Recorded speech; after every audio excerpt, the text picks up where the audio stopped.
मुनिया दर्जी एक छोटे से गांव में दर्जी का काम करता था।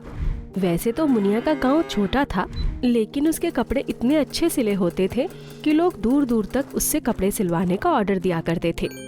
आज कपड़े सिलते सिलते बहुत समय हो गया, चलो जल्दी घर चलते हैं। फिर मुनिया दर्जी अपने घर देर से जाता है तो उसकी पत्नी उसे बोलती है, तुम्हें तो कुछ खाने पीने का भी होश नहीं रहता। भला ये कोई टाइम है घर आने का? पता नहीं दिन भर क्या करते रहते हो। इतनी तो कमाई भी नहीं होती जितना तुम वहाँ समय लगाते हो। अरे भाग्यवान, तू मुझ पर गुस्सा मत किया कर। अगर ज्यादा काम नहीं करूंगा तो लोग बाग पैसे कैसे देंगे, और अगर वो पैसे नहीं देंगे तो घर कैसे चलेगा? कैसे चलेगा तू ही बता। हाँ, बात तो सही है, लेकिन काम में इतना भी क्या व्यस्त रहना कि उसमें ही लगे रहो। अपने खाने पीने पर और अपने परिवार पर भी ध्यान दिया करो। सुबह शाम मैं अच्छा काम करता हूँ तो उसमें समय तो लग ही जाता है ना, लेकिन क्या करूँ, काम तो जरूरी है ही, तो करता रहता हूँ। अब तुम ये सब छोड़ो और खाना लेकर आओ, मुझे बहुत भूख लगी है। फिर मुनिया खाना खाकर सो जाता है। तभी थोड़ी देर बाद उसे ख्याल आता है, अरे कल तो बंगाली सेठ के लड़के की शादी है, उसके कपड़े भी तैयार करने थे और मैं तो भूल ही गया। आज और काम के चक्कर में वो काम भूल गया। अब क्या होगा? अब तो यार मुझे वापस जाकर काम करना ही पड़ेगा। चलो अभी जाकर करता हूँ तो सुबह तक कपड़े सिल जाएंगे। फिर मुनिया दर्जी ये सोचकर दुकान में चला जाता है। जैसे ही वो दुकान के पास पहुँचता है तो उसे किसी के खुसर फुसर की आवाज सुनाई देती है।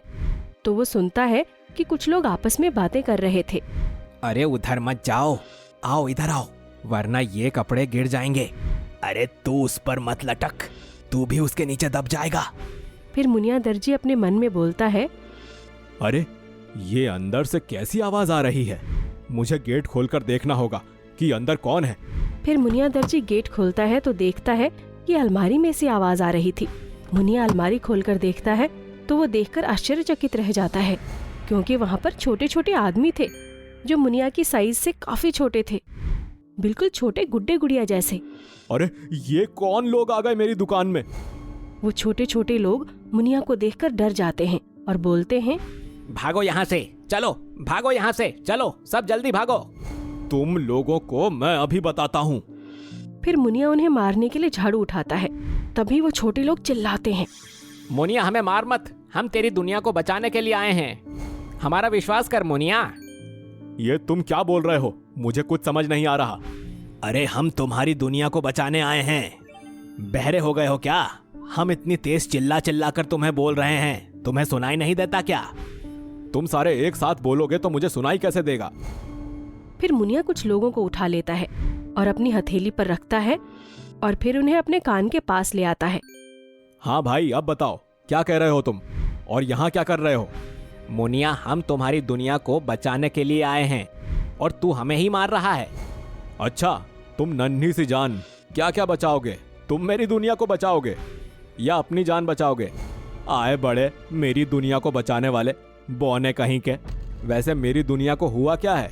ये तो अच्छी खासी है, तुम बौने बिना मतलब के ही यहाँ पर आ गए और इतनी मेहनत की। मुनिया अब बदतमीजी की हद हो रही है। हम तेरी दुनिया को बचाने के लिए आए हैं और तू हमें बौने बौने करके चिढ़ा रहा है। तू नहीं जानता हमारा सरदार कितना बड़ा और कितना विशाल है। अच्छा, फिर तो मुझे तुम्हारे सरदारों से ही मिलना चाहिए। तुम नन्हे नन्हे बौनों से मिलकर मैं क्या करूंगा? और मुझे पकड़ पकड़ कर तुमसे बातें करनी पड़ेगी, कोई फायदा नहीं है। ठीक है, अब तू मानता ही नहीं है तो चल, तुझे हम अपने सरदारों से मिलवा देते हैं। वो छोटे छोटे बौने एक बड़ा सा जादुई गोला बनाते हैं और मुनिया को कहते हैं, चल मुनिया, इसमें अंदर चल और हमारे देश चलकर हमारे सरदार से मिल। वाह, तुम सिर्फ देखने में छोटे हो पर लगता है बहुत ही शक्तिशाली हो। फिर मुनिया दर्जी और सारे लोग उसके अंदर घुस जाते हैं। मुनिया एक अलग ही दुनिया में चला जाता है जहाँ पर सब कुछ अलग था। ये तुम मुझे कहाँ लेकर आ गए हो? ये कैसी दुनिया है? अरे तूने ही तो कहा था ना हमारे सरदार से मिलना है तुझे। चल अब हमारे सरदार से मिल और वहाँ आगे की तरफ चलना, वहाँ हमारा राजमहल है, उसकी राज्य सभा अभी भी लगी होगी। हमारे राजा 24 घंटे सर्विस पर रहते हैं। वाह, राजा हो तो ऐसा तो हमारे देश में आज तक नहीं हुआ कि लोग 24 में से 24 घंटे काम करते हों। फिर मुनिया राजमहल में जाकर देखता है तो वो हक्का बक्का रह जाता है। वो जैसा सोच रहा था, उनका महाराज तो उससे कई गुना विशाल था। अरे ये तुम्हारा सरदार कैसे हो सकता है? ये तो मुझसे भी कई गुना बड़ा है और तुम लोग तो बौने हो। हमने कहा था ना, हम छोटे हैं, लेकिन हमारा सरदार बहुत विशाल है और इनका हृदय भी ऐसा ही विशाल है। जैसे ही इन्हें पता चला कि तुम्हारी दुनिया का अंत होने वाला है, तुम पर संकट है, तो इन्होंने हमें पृथ्वी की रक्षा के लिए भेज दिया। अच्छा, अगर मेरी दुनिया संकट में है तो क्या दुनिया की रक्षा मेरी दुकान से की जा रही थी? और तुम मेरी दुकान में धागे भी चुरा रहे थे और तुम वहां पर खुसुर पुसुर भी कर रहे थे। अरे हम तुम्हारी दुकान से धागे नहीं चुरा रहे थे, हम तो ये बताने आए थे कि तुम्हारी दुनिया संकट में है। बस ये प्लान कर रहे थे कि तुम लोगों तक इस बात को हम कैसे पहुंचाएं, लेकिन तुमने वहां पर आकर हमारी मुश्किलों का हल कर दिया। अच्छा चलो ठीक है, जो भी है। फिर वो बौने लोग अपने महाराज के पास जाते हैं। तब उनका महाराज बोलता है, मुनिया दर्जी सुनो, मुझे पता है तुम बहुत मेहनती हो। जैसे तुम अपने काम को अच्छे ढंग से करते हो, वैसे ही तुम्हें एक और काम को अच्छे ढंग से करना होगा, तभी तुम्हारे धरतीवासी बच सकते हैं। अरे लेकिन मुझे ये तो बताओ कि हमारे देश में संकट कैसा है? हमारी दुनिया क्यों खत्म होने वाली है?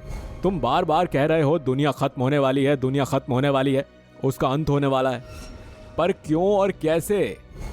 मैं ऐसा इसलिए कह रहा हूं क्योंकि तुम्हारी दुनिया पर पाप और अधर्म बहुत बढ़ गया है और तुम लोगों ने समुद्री जीवों को बहुत विनाशकारी कर दिया है। और अब जलीय जीवों ने प्लान बनाया है कि वो तुम्हारी मानव जाति पर हमला करेंगे और समस्त दुनिया को खत्म कर देंगे।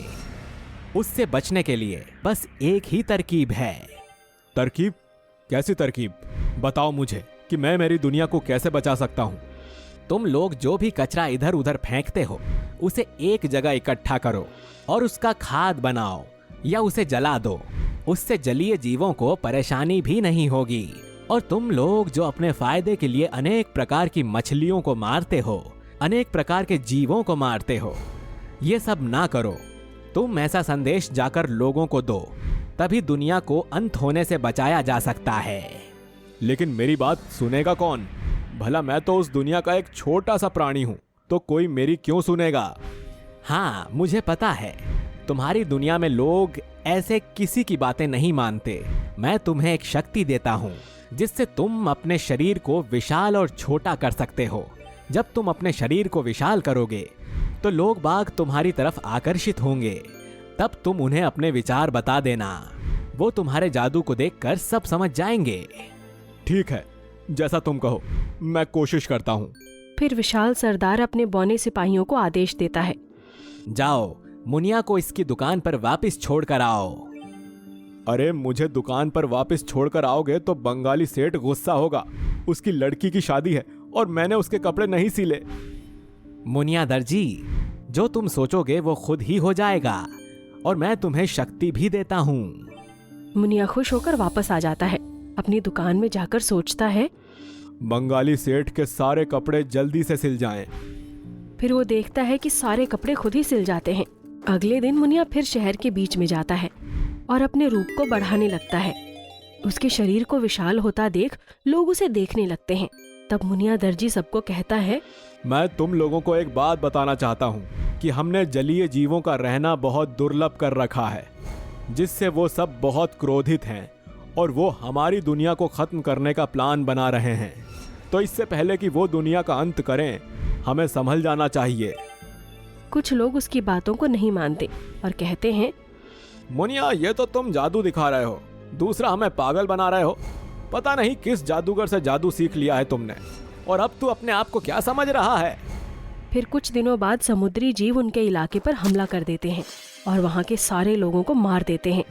तब लोगों को यकीन होता है कि मुनिया सही कह रहा है। भाई, मुनिया दर्जी सही कह रहा था। हमें जल में प्रदूषण नहीं फैलाना चाहिए, इससे वहाँ के जीवों को बहुत हानि होती है।